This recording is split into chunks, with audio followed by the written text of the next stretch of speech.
What is your ethnicity?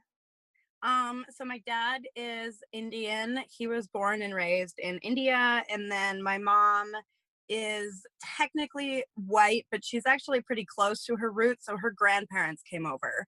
So then she's Okay. like third generation, and my dad is, I don't know if I would be first generation if like my dad moved over here. I don't really know how that works, I'm like pretty when it sure that starts. you're I first think I would. I generation. think that's how that would work. So I think she's second generation, but Okay. she's German and Dutch, but basically Indian and white. Okay.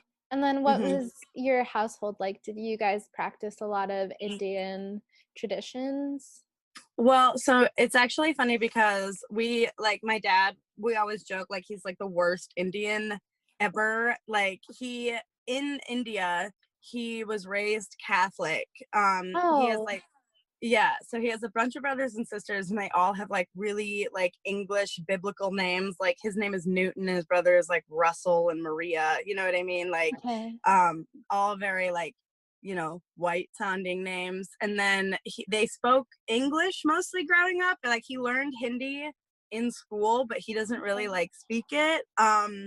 And like he no like as for like Indian stuff like a bit, because people retain their cultures in like silly Yeah. ways, and like the culture of like being like successful in like a career was really like hard pressed in my family. So like we had to get really good grades, and I feel like a lot of that, like I feel like that could come in like a white family as well, but I feel like it was like amplified coming from him.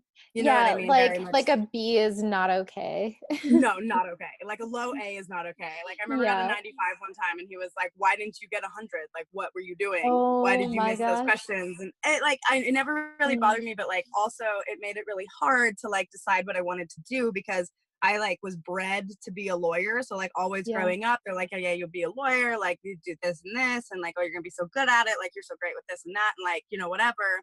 Um, Everybody in my family are like doctors, but I just like, I don't know. I was scholastic growing up, and I got good grades, and it was like smart enough and everything, but I was just like, I don't want to do any of this stuff. And so it made it like weird to like kind of disconnect from that like Yeah. scholastic side of things. But that was the most like part of the culture that I like dealt with growing up, just that really harsh on like the success front, but Uh-huh. other than that, it was probably pretty normal, I think. You never know what's normal, but Yeah, I mean, I didn't know what like white families were like until I started dating, you know? hmm And then I was hmm like, "Oh, you guys are so different." Like that's yeah. intriguing.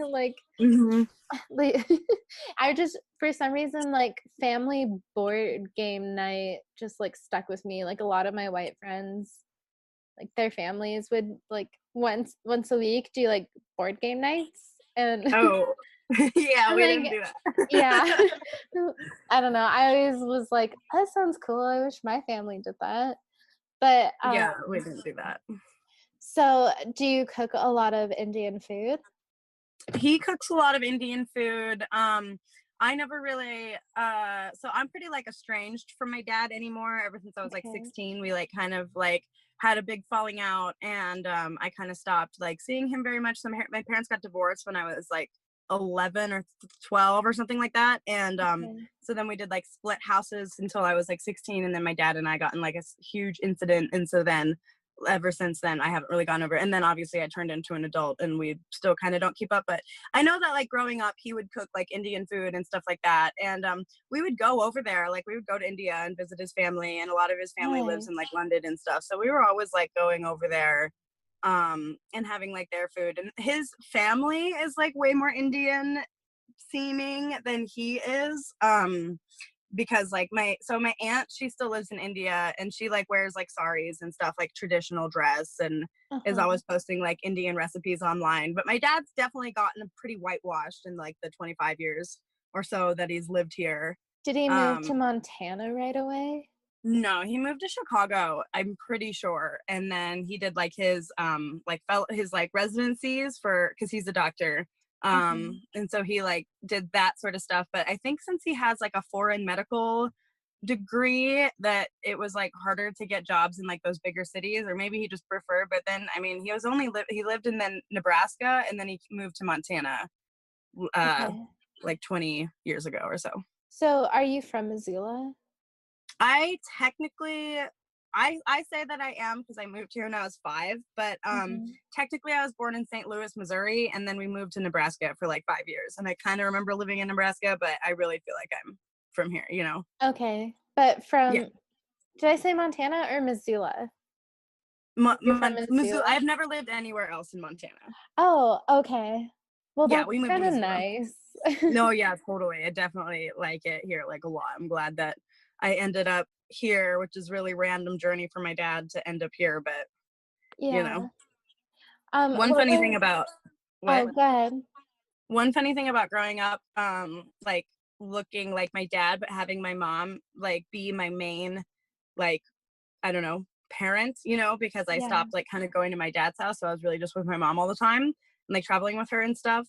Is that like I think I look like my mom because we have like a similar face structure, but she's just white as hell and I'm like not white. And so it's really funny because like always growing up, people will be like, "Oh, are you like adopted?" And like we'll get like Oh, trouble at like TSA and stuff like that. And I'll be like, "No, that's definitely like my biological mom," you know, yes. which is kind of like funny. I've always wondered with that because I feel like moms, especially, just not all the time, but like play a little more closer of a role, you Yeah. know? And Hmm. like my mom was Filipino, and I've always been curious, like, if the which parent is, non-white, Yeah. if that changes the dynamic at all. I feel like it would definitely change the dynamic if my mom was the one who was Indian and my dad was the one who was white because like what I've noticed is that I think that like Indian parents are a little bit more like aloof with their kids, you know what I mean? So Really? like yeah, well I feel like, you know, one of the reasons that my dad and I struggled so much growing up is because like he's raising us like his dad raised him, which is like a lot more like hands off and like, you know, I'll help you in like your career, but not really with like your emotions or like, you know what I mean? Like none of that Oh, other stuff matters. Like the only thing that matters is that you like get a career and like make money and stuff like that. But like so I definitely gravitated towards like my mom who was raised in like white culture where like people were more, I don't know, like loving, you know? mhm. And that could just be like my dad's family like specifically, but it kind of seems like a thing, Oh, you no, know? it's totally like almost every Asian I've talked to, it's totally an Asian thing. Yeah, Just like if totally. my mom doesn't really say I love you, we have to initiate that. Mhm. She's always Mhm. just like, I don't understand why you're so emotional, April. Just buck up. Yeah, no, totally. Yeah. Um but So was the reason that you were kind of estranged from your dad because you chose to like be in the circus or actually your it started like lifestyle?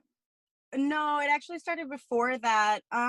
He was also an alcoholic, so that kind of like Mm. played into it like a lot, but mostly it was actually because like when we were growing up all the way up until like I was 11, he was just like out of the house all of the time since he was a doctor. He was always on call and he was like a workaholic and he just like worked all the time and I never really saw him and he never really had like a main role in being a parent. And then during Okay. the divorce, he like pushed for having like a lot of visitation because then you don't have to pay as much child support, right? So like we were forced to go over there more than we'd ever seen like my dad at a time, you know what I mean? So like Uh-huh. all of the sudden my dad was thrust into like having to raise teenagers when he like never worked up to that point even like a little bit, you know? Oh, So there was just a lot of like push and pull and like a lot of like, you know, he would be gone like drinking. So I'd be like, okay, well, I'm just gonna go like over here. And then he'd like blow up and like get really mad about that. Basically, he was just like always mad at me for doing like teenager stuff, like, but like way more okay. mad than someone should be. So I was like, okay, I'm not gonna hang out with you. You're like an asshole. You know what I mean? Yeah, I get that. But yeah. So, what was growing up like in Missoula for you? How many other like people of color did you go to school with? Okay. Like one, maybe I remember two. Okay. So one in middle, so I went to a like K through 8 middle school, so I've like really just been to like two schools. I like the, you know, before high school and then like high school. So in the before high school I'm pretty sure there was one person who was half black. um and then in high school I don't remember if that kid went to my high school, but I know there was another black kid. So maybe like, let's say like maybe if there's some kids I didn't know in other grades and like didn't see them, but like tops 4. But that's me like saying there might have been 3 that I don't remember. I really only remember like 1. Okay. So. And they were just like in the same school. What about your grade? Oh, in my grade, maybe like 1. Okay. And like that's count. Well, I mean, that's like kind of not counting natives though. That's counting like because I don't really. It's hard to tell for me. It's hard to tell if someone was native because there's a lot of like light skinned natives, you Yeah. know, around. So sometimes I'll find out like after the fact that someone was native. So I would say like maybe a bit more, maybe like 4 people of color in my grade. I was kind of thinking like obviously dark people, you Uh-huh. know, but Yeah. like it's kind of like, do you consider like light skinned but like a heritage of people who are like a different, you know what I mean? Like Yeah, it kind of gets like confusing. I definitely consider them people of color. Mm-hmm. But I think that a lot of individuals that are really fair and people of color have a hard time feeling like they fit in to that. Totally. Well, so I just was actually talking with one of my friends' girlfriends who I was like totally, you know, I never thought that she was a person of color at all. She just was like a white girl, you know what I mean? Like she just Uh-huh. is white and her facial features like don't show any signs of like anything else. But then I found out that her mom is straight like from Mexico and she's like fully half Mexican, you know? And I was Yeah. like, I never would have guessed. Like I did not know that. You know what I mean? So it's like there might have been some people that I just straight like didn't, you know, they were like white passing enough that I just didn't even know, you know what I mean? Mhm. But like really it wasn't a thing. Like I remember people would play darkness in school, so it's kind of like the What game do like you slug mean? bug. Yeah, okay, so you know that game like slug bug, like you see it Uh-huh. like a slug bug and you're like slug bug black, like no slug back or something, you know what I mean? That Yeah. old game, you'd play, kids would play that but with like, so they'd say darkness and like if a black person was around they'd like punch you and be like darkness. Yeah, it was really bad. Oh my So bad. God. Hmm. How did you know that that was racist when you were a kid? Well, okay, so I did like intuitively, like I was like, oh my god, that's so bad. You guys are so bad, but like it didn't bother me. You know what I mean? Because like I don't know, like I knew the people and like I knew that they weren't like in my heart, like I felt like they weren't like, you know, evil people. And like Yeah. when you're younger, you don't really understand the like impact, even like just until the second wave of like this like new civil rights movement that's going on. I like didn't really like realize how impactful it is to do like casual stuff like that. You know, I would always think that Yeah. like racism was more on like higher level systematic issues, but like I feel like now I feel like I understand that like lower level, like casual stuff is like just as bad and something that to be like called out. But like in high school, Yeah. like not only just because you're in high school and you're a kid, but like just like even as someone who might have called someone out for something else, like I was calling people out for like environmental issues, but I probably Mhm. wouldn't have called someone out for making like a racist joke because I'd be like, oh, they're just joking. You know what I mean? But Yeah. And it's, like you know, now I, you wanna hmm, give people the benefit of the doubt too. And hmm. And like a lot of people who are like really close with it was just kind of the like almost like an inside joke, but like okay. you know what I mean? But it's like especially because they're all friends with me, but like now looking back on all that, I'm kind of like, oh, like I wish that I had been more educated on like what, because I never really felt like I counted as like a dark person. You know what I Yeah. mean? If Yeah. that makes sense, because I just didn't feel like I did. Like the only thing that made me a person of color was my skin color, if that made sense. Like, you know what I mean? Okay. Which like that obviously, but like I feel like other people have like, you know, cultural things going on or like something like that, you know what I mean? Or Uh-huh. like, you know, they tend to get along with like other people of color, but like all of my friends were white and like I, you know, all of my cultures were white and like everything like that. I always just like felt white. And it wasn't really until like much later that I realized that like people were probably being racist to me and I didn't even know it, you know what I mean? Yeah. Uh-huh. Um, but I do wish that like back in the day I like knew how like harmful that was to like it's not just about me, like you know what I mean? Even though I didn't care and like I didn't feel like they were being rude to me, I feel like it like could have been something that I could have done to like shut that down like a long time ago and been like, hey guys, like if you're gonna be like friends with me, I don't want you to say that shit, you know what I mean? Because that could be like Yeah. harmful to other people like me, even though I don't care, you know? Yeah, But I agree. I think that I've been realizing too, just recently, how deep those casual things permeate, and like Mm-hmm. how like that is, it's just like such a sneaky systematic way of like, Mm-hmm. forcing white culture onto people, because No, like totally. we don't think like, oh, they're being like obviously racist and like obviously doing these things, but it's a sneaky way that like, and maybe, and like the thing is like most of these kids don't know, but it's Mm-hmm. just like, Yeah. it's just a sneaky way that white culture has just like permeated everybody else. Well, and then it makes you feel like singled out, because if they hadn't like done that stuff, I probably would have forgotten that I wasn't white a lot more often. You know what I mean? But like when they would come and like say those jokes, although I wouldn't get offended, I would understand that I was choosing not to be offended, but I could be. You know what I Uh-huh. mean? Whereas a white person wouldn't even like maybe even think about it. They'd be like, oh, that doesn't pertain to me like even at all. You know what I mean? I'd be Yeah. like, I understand that this joke is pertaining to me, but it's like, it's like how some girls would like really care if someone said like a fat joke, but like other girls like wouldn't. You know what I mean? Some girls would be Yeah. like, oh, ha ha ha, but other girls would be like, that's really really mean, don't say that.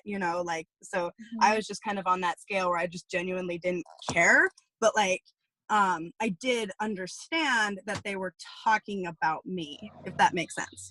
So it Yeah. felt like very, again, I wasn't like beat up over it back in the day, but I do realize now that it was a way that I was like, singled out basically, because the Okay. joke didn't affect anybody else in the vicinity, that Mhm. could hear at least. So it'd be like they'd be making fun of like, say like a they wouldn't even be making fun of them. They'd just be like they'd be calling him out. So like a white black person would like walk by and they'd be like darkness, and I'd be like, I could be mad if I wanted to be, but like I don't want to be or whatever. But like I Yeah. definitely felt like, it's a really good way to single out people of color, Yeah. like stuff like that. But um more like recently I've been noticing, because I never really thought, like I always grew up and was like, no, I don't really think that I've had like experiences with racism, like to be honest. I've always grew up in like white circles, but like lately I think I've realized that like I never really understood that it doesn't have to be like a violently or like verbally abusive, like direct like attack or something like that. I've heard people like had to deal with and stuff like that when like, someone is doing, like I remember when Trump got elected, one of my half black friends at my school, she had like a milkshake thrown at her and from a moving vehicle. Yeah, she was like filling gas or something and someone threw like some sort of slushy or some sort of like, big ass In beverage at her Missoula? in Missoula and was I like, go think I back heard to about that. Africa. Yeah, I can't remember her. Okay. Shalina, I think is her name. But yeah, that happened to her, and I was like, that's a racist act. Like I've Yeah. never had anything like that happen to me. But when Yeah. like I think about it, like, okay, so the other day it really actually dawned on me with all the turmoil going on right now with like the Black Lives Matter movement and like everything that's going on, the people who are like more racist or like more upset and like more agitated, you know what I mean? So I was like sitting in my car at a stoplight next to like someone in a truck, and it was just like an old white dude, and there's nothing like saying like, oh, he's like, someone who's like racist or something like that, but I was just sitting there and I was like, oh, I hope this guy doesn't shoot me. And I was like, that's not a thought that white people have. Like, it was pretty casual and I wasn't like terrified or anything like that, but I was kind of just Yeah. like keeping like, how like boys don't understand what girls go through to like not get raped, you know what I mean? Yeah. I Uh-huh. think it's like a similar sort of like, and like at this point girls are so used to it that like what boys would be like, oh my god, so you're literally carrying your keys through your hands, like are you terrified? You're like, no, it's kind of just a casual Tuesday, but it's just like a Yeah. thought that I have to have as a female. I was just like, oh, like this makes a lot of sense. Like I feel like white people sitting in a truck next to some dude in the middle of the day in Missoula wouldn't be like, oh, I hope this guy doesn't like just shoot me and leave, you know what I mean? But Mhm. I was like, oh, like I just had that thought and it's valid. I feel like that's more of like how I have experienced like racism. Just like it Yeah. made me realize that like, yeah, being a person of color, I have grown up in a racist like white society. Like Yeah. Montana is like a pretty racist place. Like Missoula's okay, but Montana, like the overtones of like Montana is pretty bad, Yeah. so and I feel like there's some certain instances that like if I could watch high school experiences back like on a video, I'd be like, okay, that makes so much more sense. Like I feel like I thought like I wasn't like pretty growing up and stuff like that because like boys like weren't as interested and stuff like that. But like I feel like that's all just like, you know, the lack of other cultures around and stuff like Yeah, that. Like the for emphasis sure. on like blonde and blue eyes and stuff like that would always get like the cake, where when I go to other places and when I would travel to other places, like I would get attention from like, you know, more like attention from dudes and stuff like that, which again is just another like small facet of like growing up brown Yeah. in like a place that's predominantly white. But like, yeah, that sort of self-consciousness, like, oh, I don't look right, you know what I mean? Like I always thought that I was look pretty, but then like when you don't get that sort of validation, you're like, okay, well maybe I'm freaking just ugly, I don't know, you know? But that's like high school thoughts, you know? Yeah, and I think like those are like the same experiences I had too. Like and I think that we're taught to like brush them off and like see them as things that aren't racist and more like for like whatever other reason that it could Yeah, like possibly that's just be. their opinion, you know?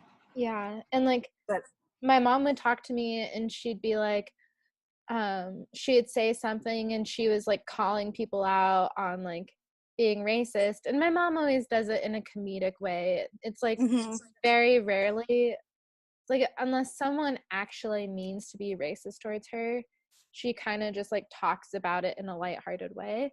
But Yeah, totally. but she calls it out and then I'll just be like, "Oh, I didn't even like go there. Like I didn't think that that person was I being didn't even put two racist." and two together. Yeah, yeah, Yeah. yeah. And like and the more that I have these conversations, I realize that's just me trying to like forgive white Well, give culture. people the benefit of the doubt when they don't deserve Yeah. it, because they're like actively not trying to like understand somebody else's like point of view or place of where they're coming from, you know what I mean? But I'm Mhm. always like, no, like they don't mean to be right, like they don't know what they're doing, you know what I mean? But I think Yeah. at this point it's like, bro, like that's not really an excuse anymore. You have to like figure out like how your actions and words have like impacts on people, you know, Yeah. Do you versus think just being like, that do you feel like there'd be a difference between the way that you experience your identity if you identified as male versus um female? definitely, probably. Just because like I feel like being a brown woman, I feel like the scale goes like white man, white woman, brown man, like brown woman, you know, just Mm-hmm. because of the patriarchy that we like also exist in. Like we not only do we live in like a racist institutionalized society, but like also it's very like patriarchal. You know, many examples of that. But yeah, I definitely just feel like, but I guess I never like attributed how I felt like kind of how all women would probably feel like related to like feeling put down, you know what I mean, just like Yeah. generally, and like people not taking you seriously and this or that or whatever Yeah. else, you know. But I never really, again, growing up, I never really like attested that to also being brown, you know what I Yeah. mean? So there Uh-huh. were certain instances where I thought that I was like having a downside because I was brown, and other instances where I was having a downside because I was a woman, but I never felt a specific chain like, oh, I'm getting put down because I'm a brown woman. But I think, again, that's because I was raised to not notice it. You know what I mean? So I feel like, again, if I had gone back, then like definitely. Like I remember I actually had like quite a bit of legal trouble as a kid. And it was funny because we would be in situations where I would be like the only brown person there, but I would also be the only person who would get in trouble. And I just like, Wow. also always growing up, I was just like, oh, I just have bad luck. You know what I mean? I'm Oh like, I my have bad luck God. with the cops. You know what I mean? But like, yeah, I did kind of, you know what I mean? Because I knew I had like a lot of friends who would also go out and be doing the same things that I was doing, and they would just, the police wouldn't even show up. You know what I mean? So I kind Yeah. of feel like I had bad luck because like the police were like always showing up to what I was doing. But then at the same time, like, so for instance, one time I think we were like drinking at a house or something, and the house got like busted, and everybody was a minor, and but all of my friends were able to like call their parents, and their parents could like come and pick them up. But for Mhm. me, they were like, yeah, no, like you have to come with us, and your parents can like pick you up from the jail. And like my friends' parents were like, no, like can't you just come with us, and like would talk them out of it and stuff like that. But like they were always like harsher with me, you know, Mhm. um, which definitely had to do probably with me being brown. But who knows if like being a woman was also in there, you know. I guess I just wouldn't know. because Okay, it yeah. could be like one or the other, or it could be like both, like a mix, you know? Yeah. Do you feel like when you went to India, did you experience white privilege there? Yeah, definitely. So my mom is white, like, you know, just Hmm. full blown, and going around, like, first of all, just like how poor India is, and like Yeah. existing with my mom, who's like, you know, at the point was like a doctor's wife, and like we're like buying, we like went out to like buy jewelry, and they're like, you know, not like living in the streets and stuff. Like it was like about like the first, just like the wealth inequality was like mad, you know what I mean? But Yeah. as for like white privilege, I feel like I've also, which is really funny, to like sharing all these other experiences, I also feel like I get a bit of white privilege, you know what I mean? Yeah. Which is weird because like I am half white, you know? So, and my mom is full white. And the other thing about my mom is she's like a hardcore Karen. So I'm like, Ah, yeah, really? no, totally. Yeah, totally. So like, Oh, it's I'm so like, hard to the picture with you. I know. My mom is like white and like just such a Karen. And she's like, you know, kind of like a nice Karen, but she's very, it's kind of, it's hard to explain, but like she's very like, for instance, like when I go to get my car done, they're like, yeah, okay, like, yeah, totally, we'll do this. Just don't tell your mom we did a good job. You know what I mean? Like, um, so I get treated like also better in certain instances, you know, because of like my mom, but then also because of my dad sometimes, because my dad is a doctor and he saved like a lot of people's lives, and so I get Yeah. like the doctor's child privilege. So it's Okay. another reason I always had a hard time putting myself in the category of like marginalized person, because I felt like the opposite of marginalized, you know what I mean? I feel like Yeah. I felt like, even when this like this new, just recently, this like new civil rights movement started coming about, I didn't know where I stood with it. I was like, am I an Yeah. ally, or am I like, you know, person of color, you know what I mean? Because I was like, is this like just for black people? I'm definitely not black. I'm not even fully Indian, and again, I'm like barely an Indian, you know what I mean? Like Yeah. I just have the dark skin, but like I don't really feel like I've ever felt like blah blah blah. And as people started like coming out with like informational resources being like, this is racist, like, by the way, did this ever happen to you, like that's this, and I was like, oh, okay, Yeah. now I'm just confused, you know what I mean? That's That's exactly how I felt too. Like yeah. we had conversations in our house and I was the only person of color in it and they were talking um about the riots and Mm-hmm. and I was like, I just like feel really uncomfortable like identifying with BIPOC because like I'm not black, I'm not indigenous, like I've never had like overt racist experiences. Mm-hmm. And like I've definitely benefited from white culture. Like I had two major scholarships for college that were because like I was a minority. And Mm-hmm. um and like so it's like I've always felt, not always, like growing up I definitely had a harder time fitting in. Mm-hmm. And like I definitely went through like a really ugly stage growing up too. And like so Mm-hmm. I think like as I just like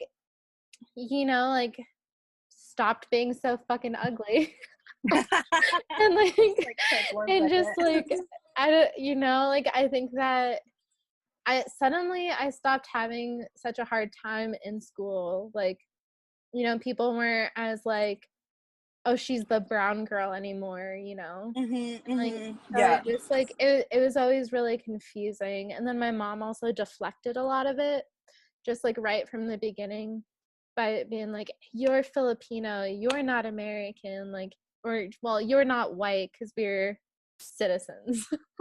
Yeah. Yeah. but Yeah. and just like, you should be so proud, it's such a privilege, like, and so whenever kids would say anything remotely racist to us, we were just like, well, I'm proud to be Filipino, and like we would just Mm-hmm. brush it off that way. And then Mm-hmm. as I got older, I started to feel self-conscious about being Filipino because like I like literally like bashed him in like almost every interview, which Oh I like yeah. Okay. feel bad about because I'm sure like it was a long time ago and I'm sure he's a better person now. Yeah. But I dated this guy in high school and that was like the first time that I had ever really experienced white culture and like in Mm-hmm. a home life. And like his parents is like really well off, and like so it was not just like white culture but just like rich white culture. Yeah, totally. And the way that he would talk to my mom was really condescending, and I didn't know like if he knew that. Ooh, weird. And yet all he wanted to do was like travel and like help other cultures, you know. And I thought that Okay. was so condescending that he is like, you know, I'm so privileged and I just want to give back, blah blah blah, and like these people are suffering. And I'm like, all I could think of is if he felt that way, like if he met my family and just assumed that they needed help and that they were suffering, like how offensive. Yeah, well, it's Um, just white saviorism, you know what I mean? Which is also yeah. always kind of pissed me off. Like I would have like my religious, like super like Christian or Mormon, like white friends would go do their like outreach stuff. And I was like, you guys should really look into those programs because like it's really like fucked up for the communities, you know what I mean? Like, why are you down there building a house? You don't know how to build a house. And like the whole like situation, like oftentimes like they'll go down there like, you know, build a house and then they'll just knock it down and like let more white people come through. And like if people go to like those villages in Africa and they're like, oh, those kids, like go visit like orphaned like African children, they're like, oh my gosh, like the kids like love me so much. It's like, dude, that's really bad for their psyche to be having like people come in and like love them so much and then like leave all the time. Like that's not like Yeah. healthy for them. And like a lot of like white saviorism is actually like, you know, makes you feel good, but is actually like actively not good for the communities you're going to. You know what I mean? You're not helping, Yeah. you're actually just hindering, and like you just are getting like brainwashed because people want to take your money and they're allowing these like poor communities to like suffer at the hands of you trying to help them, which is very ironic. You know what I mean? But Yeah. yeah, no, I'm totally with you on that. I don't remember what I like where I was going with that, but I think I made my point. But yeah. Well, where do you feel like you're at now, um, in just terms of your own identity? Um, it's actually pretty funny because I remember when I was like 18, 19, I was really struggling with identity. And part of that is like where I'm like from, you know what I mean? Because like I wasn't Uh-huh. fully from like Montana. And then like I have like my dad's culture situation going on and whatnot. But it really helped me to decide that I'm like from Montana, you know what I mean? So I feel like a Montanan person, Mhm. you know? And then as for like brown identity, I'm still like grappling with how I feel about that. But I guess I've always really felt like a brown white person, you know. Yeah.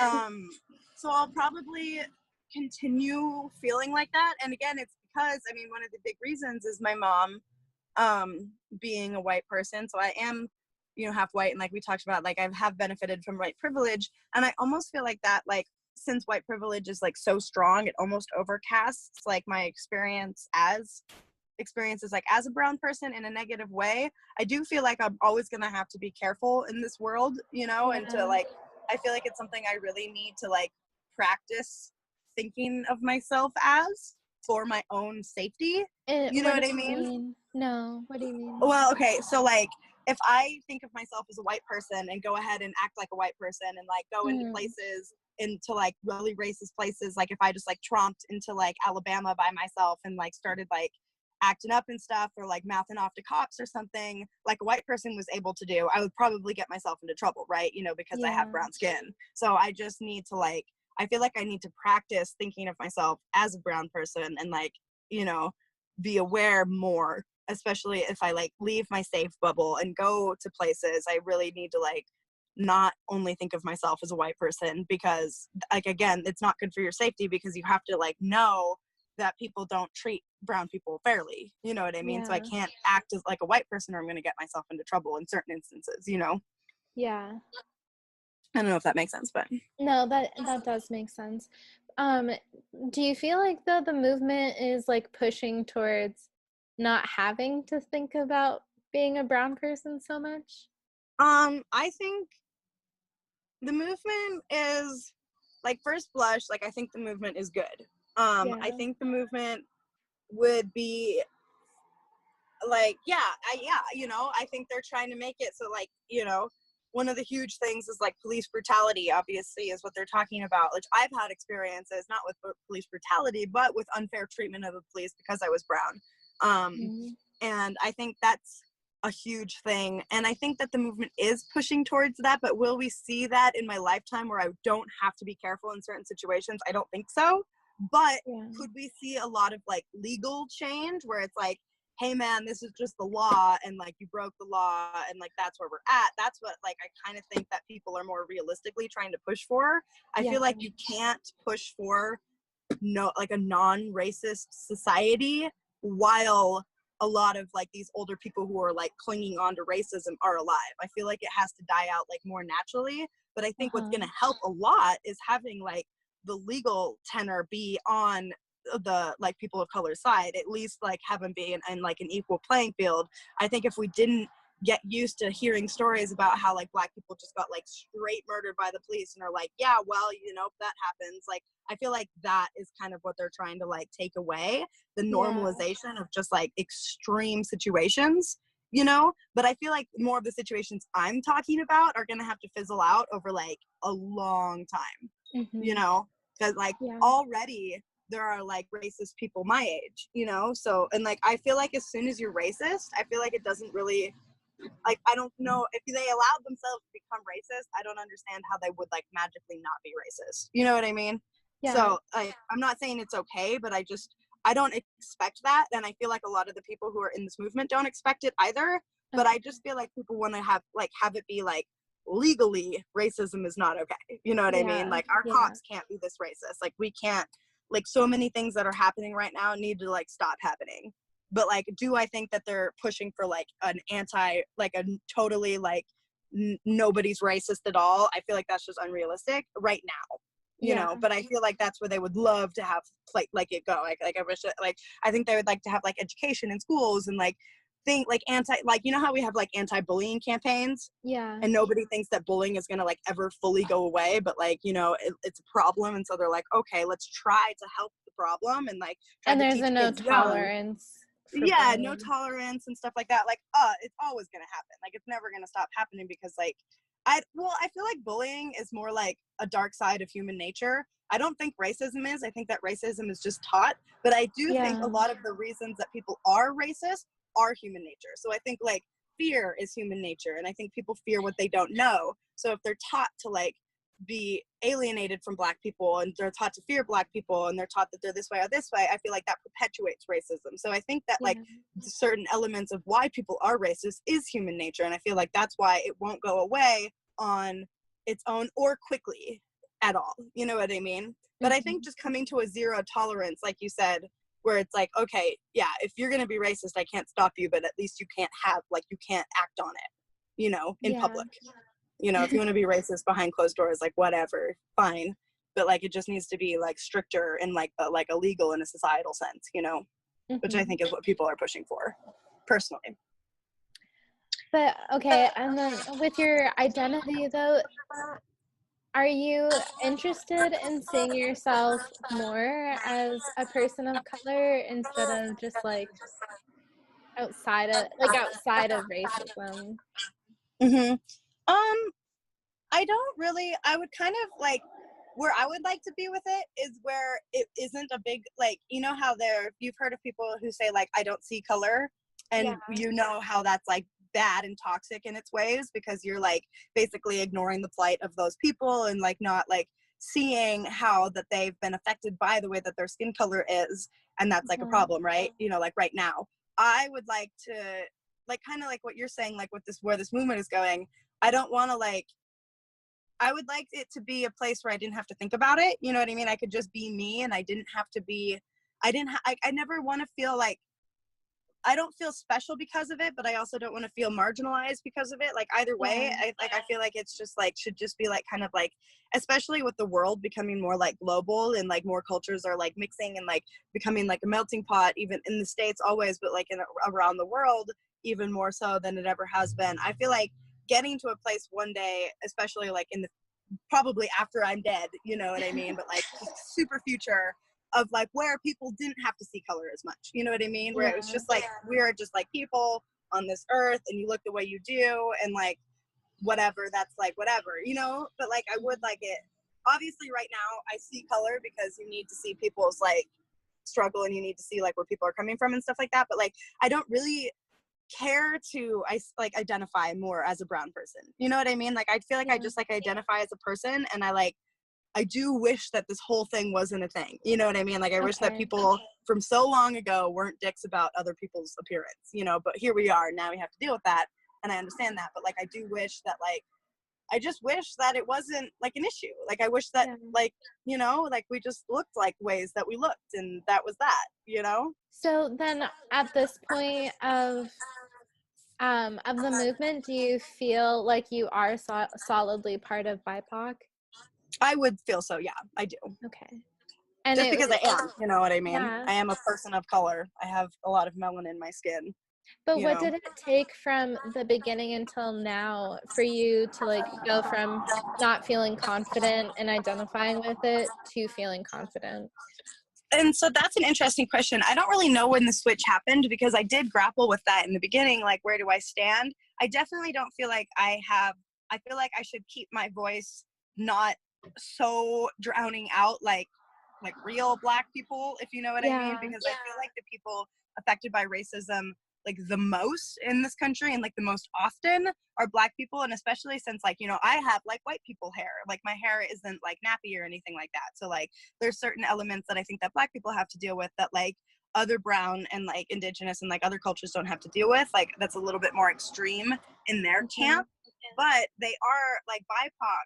I never want to drown out Black people's voices, but I feel like I am a brown person, which I feel like it has like obviously like they also have to deal with like certain stuff, but I feel like it might be like second tier, so I feel like I'm not like the main tier, but like I wouldn't categorize anybody, I wouldn't tell anybody else where they stood, you know what I mean? But like I feel like I'm just like definitely like if you're talking about like the tiers of like who we're trying to like listen to right now, I would put like white people on the bottom and then like me and then like straight Black people, you know what I mean? So I just feel like I feel like I have always felt really, but I feel like I just have realized that like, hey, I'm not totally just a white person, like I do have more of a I can help people with like sharing my experiences, you know what I mean?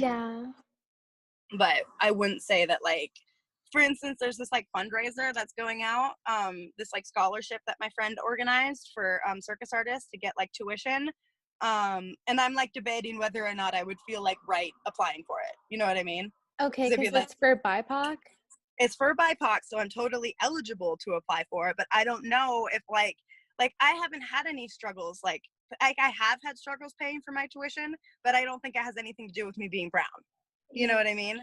Like I feel like other people, like I was raised like by freaking like a doctor, you know what I mean? Like there's always been money in my family. My mom makes a bunch of money for being a nurse. Like it's not like I'm like freaking struggling, you know? And this is something that I wanted to do, and my parents didn't particularly want to help me with it because it wasn't like the doctor thing, but my mom also didn't, and she's not Indian, you know? So I don't feel like me being brown has any part of why it's been hard for me to fundraise for school. I think that I'm kind of in this, you know? So that's where I'm kind of like, I bet you, like you read stories about like people specifically like hurting like a Black student's chance of like getting a scholarship. So let's say you have to have like all A's to apply for the scholarship, and one teacher's like, no, I hate Black people, so I'm going to give her an F, and there's nothing she can do about it, you know what I mean? I've never had anything like that happen to me, like some racist person like getting in the way of like me being able to like do what I want to do, I think, you know what I mean? I'm pretty sure, but that's why I'm struggling. Like that money would be nice, but I don't know if like I'm who it's intended for. So that's kind of where I still feel like I'm in like a quasi middle ground. I think that like if I totally understand where you're coming from. I think though that a lot of opportunities when they're intended for just Black people or just indigenous people, that they will say just, you know, this culture. But and like, so I think like I feel kind of honestly kind of sad to hear you say that you like feel like you can't, like that you shouldn't, you know, because to me your voice is like really important to hear. Okay, yeah. Well, I'm probably gonna apply for it if that makes you feel better. I just wonder if I'm like, you know, being a dick to someone who like needs it more than me, you know, if I happen to win it. But there is a whole panel of people choosing, so I can still apply. Yeah. And if I felt like someone else needed it more, then like there we go. So, but Mhm. like just like kind of tying that into like how I feel, like where's my place in the movement, you know, like that's just like an example of like, you know, I definitely recognize more now that I am a person of color, but I still kind of don't know where I feel like Most in the whole comfortable. thing. Yeah. Yeah, you know, Yeah, but I totally get that. And I kind of feel like that's just how it's always gonna be, you know? totally, I think so too. I have one last question for you, Yeah, and okay. that is, what would you like to see from white allies in Missoula to make it a more inclusive space for you? I think what white allies really like, my number one thing about like a lot of this, which has helped me feel like put me in the rung of like where I am so far, you know, like how we were talking about like where I stand. Uh-huh. White people's reaction to this has put me in a position where I'm like, hey guys, like we're not like I feel like a lot of white people are like drowning out black people voices. I feel like Okay. they're like, I've seen like a lot of white people like really up there on the soapbox and like really saying how things should go, but I feel like this movement should be like directed by like black people and like the people who are Yeah. really struggling. And so like I would like to see white allies learning what it means to be an ally, which I had to learn what it meant like to be an ally when the LGBT uh or Q, you know, the, you know, gay people's Yeah. plight, like I learned so much about that, and it was like hard because like sometimes they're not gonna like hold your hand, you know what I mean, like Yeah. it's not about you, and they'll be like, yo, if you're gonna be mean to me, then like I thought you wanted me to be an ally. It's like, dude, if you only think that I deserve like basic human rights if I'm gonna be nice to you, then like I don't even want you on my side, you know what I mean, like I don't have to be nice to you for you to think that I deserve human rights, you know what I mean, and like Yeah. it's not time to like hold your hand, white people, like we're like trying to get some shit done right now, you know, so it's either you're like Yeah. with us or like you're not with us. And like I really think that white people need to learn like what it means to be a good ally, and I think that they need to learn that it isn't the job of people of color to teach white people how to be a good ally. Like they need to go Right. and they need to do the research, and they need to figure out like how the institutions that they're been benefiting from their whole lives are actually racist, and like how they can like help like people who don't get a benefit from that by like not participating in this and not participating in that or this or that. But I also think that like when, like for instance, the other day I saw a Facebook post about white people having dreads, and it got like really heated and people were like on both sides like this and that, and I was like, nobody in this conversation is black, you know what I mean, like this isn't even a Yeah. conversation that you guys should be having so adamantly without considering to ask, like, you know, if people had been posting Right. different like black people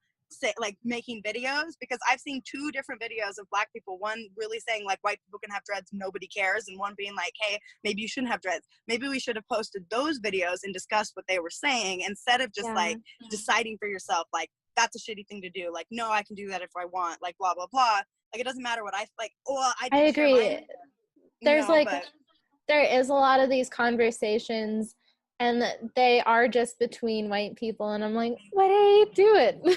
like why Like, don't what you are just you ask, gonna figure like out? Like, yeah. And like that sort of thing like really annoys me when they're like, and especially when it comes at me, because I'm like, yo, I'm on a higher rung than you like right now, you know what I mean, like my voice yeah. in this instance matters more than yours right now, like you're white, you don't even know, like I'm at least brown, you know, I might not be Yeah. black, but like I have like a little bit more of an understanding. And like with the like situation on dreads, I was like, you guys are really hypocritical if you guys think that I can have dreads but you guys white people can't, but I can. Like I'm not black, why would I be able to have dreads if, you know, if you can't? Yeah. I honestly think that everyone should be able to have dreads, because it, you know, like whatever, I don't think that's a main issue. I think that like what the issue is that we like shouldn't discriminate like black people in jobs for having natural hair, like that's the Yeah. issue. Or Like white just people have, like, we shouldn't romanticize some things out of cultures we like, but then discriminate the people of those cultures. Yeah. totally, I think it's okay to like enjoy other people's like cultures and stuff like that, like, you know, teapots probably came from like some Asian culture, and like a bunch of people like tea, nobody even thinks about that as like cultural appropriation. That's more of like, and especially when the world is pushing more and more towards globalization, I feel like sometimes not allowing I think certain things are cultural appropriation and are bad, and we shouldn't do that. Like having like the Redskins as like a football team, like that's not okay. Let's not do that. But like then when you get into certain examples of like white people shouldn't have dreads, I feel like that's almost going back to like white saviorism. Not quite the same thing, but that's sort of the concept of like making yourself feel good about something where you didn't actually do anything. So you're like, I yelled at a white person who had dreads today. It's like, oh, great. What did you do to like dismantle racism? You know what I mean? You didn't do shit, actually, you know? Like, you're not even listening. You're just like yelling at other, you know what I mean? Yeah, I I don't think that policing is always effective. Like, I think, in fact, I think a lot of the time it's like counterproductive, because then I think people it's distracting. they're afraid to like talk to us like this, like ask us genuine questions, you know, and then they just have these fights between themselves, you know, and don't really get anything.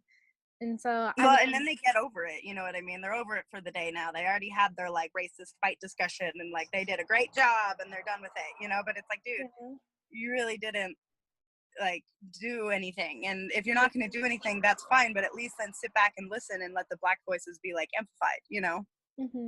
I think that like we just have to really work on, like, I know that a lot of people are like annoyed with being constantly asked about their ethnicity and their experiences, but like I personally would just so rather people just ask me. Like, I'm not like, I don't get offended that easily. No, true. Like, and I think that it would just be helpful. And I think like even just hearing that you won't get offended so easily just like really opens up the doors to that conversation. But all right, Sky, I'll let you get out of your car. Thanks. It was really nice seeing you and talking to you. Yeah, you as well. We should do another pool party soon. Come up. Yeah, we should. That sounds great. All right. Well, thank you for chatting, and have fun with your mural. I hope it goes well. Yeah, you'll definitely have to come. No, I'm good, but you'll definitely have to come check it out. Okay, I definitely will. Up and going. Right. For sure. Bye. Yeah, bye. See you. Thank you.